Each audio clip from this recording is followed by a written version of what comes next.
I'm afraid to share this technique because it is very powerful, but it can also be dangerous. It's a metaphysical tool that will help you manifest and create your reality much faster. Before we begin, be sure to follow this channel and turn on notifications, because here you will find more content that can transform your life. Hello, how are you? I hope you are having a spectacular day, growing, expanding, and taking your life to the next level. Today we are going to delve into a very ancient spiritual principle, mentalism. This teaches that the universe is mental, that what you think manifests, that your thoughts are things. And while it may seem strange at first, in reality your soul already knows it. What you think, believe, and feel becomes your reality. The purpose of all this is to remind you that you are not a victim of circumstances, but the creator of your reality. When you understand this, you get out of the victim role and become a co-creator. But be careful, because with great power comes great responsibility. Today I want to talk to you about a very powerful, but also delicate, technique. One that, if you use it consciously, can accelerate your manifestations. The key is in your faith. According to your faith, it is given to you. What you believe deeply, with total conviction, ends up materializing in your life. You are the product of your beliefs. What you see with your senses is not the present, it is the result of past thoughts. An example, when you observe a star in the sky, in reality that star no longer exists. What you see is a light that traveled millions of years to reach you. That's what your life is like. What you perceive now are remnants of a past that has already died. So, if you want to transform your future, you must stop paying so much attention to what you see, and start focusing on what you think and feel. This leads us to a fascinating principle, the Pygmalion effect. Imagine for a moment that the expectations others have of you function as an invisible mirror. If someone firmly believes that you are brilliant and talented, that belief begins to be transmitted in a subtle way, in their gestures, in their words, in how they look at you, or even in the opportunities they offer you.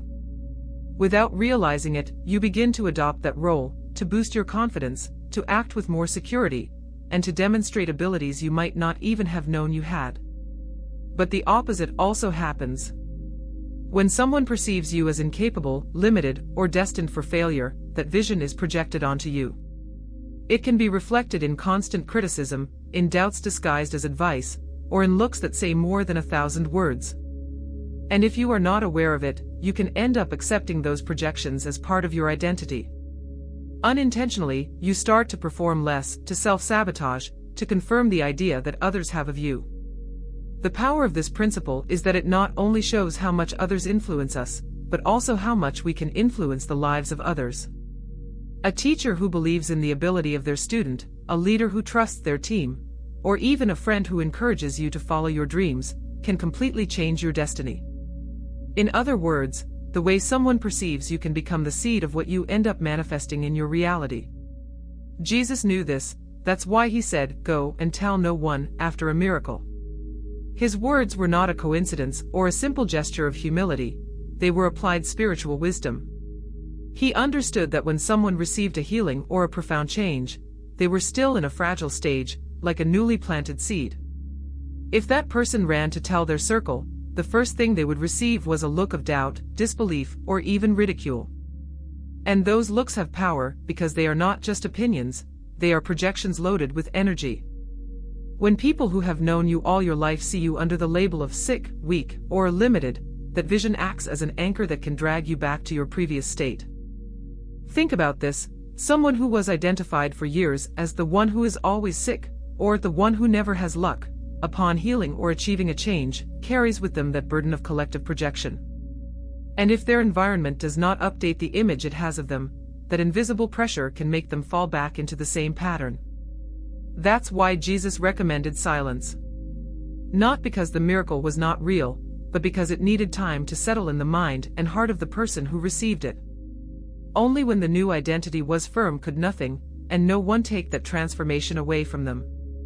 In short, the projections of others are so strong that they can return us to the starting point if we do not protect our inner process.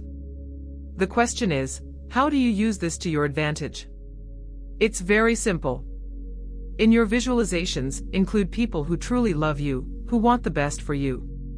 Imagine that they are celebrating with you, that they are congratulating you on your achievements, that they are happy about your success. When you do it, you connect with their subconscious and amplify your manifestation. Of course, avoid doing it with envious or negative people, because there you would be generating resistance and even karma. The practice is clear: visualize your desire as already fulfilled and add those loved ones reacting with joy. Do it from a state of calm and deep connection, and that extra energy will boost your creation. So now you know, the Pygmalion effect can be your greatest ally if you use it wisely. This technique is powerful, but remember, always use it for good. If this message resonated with you, share it with someone who might be inspired by it. Leave your opinion in the comments and follow me, because here we continue to reveal tools that most people are unaware of, but that can completely transform your life. See you in the next video.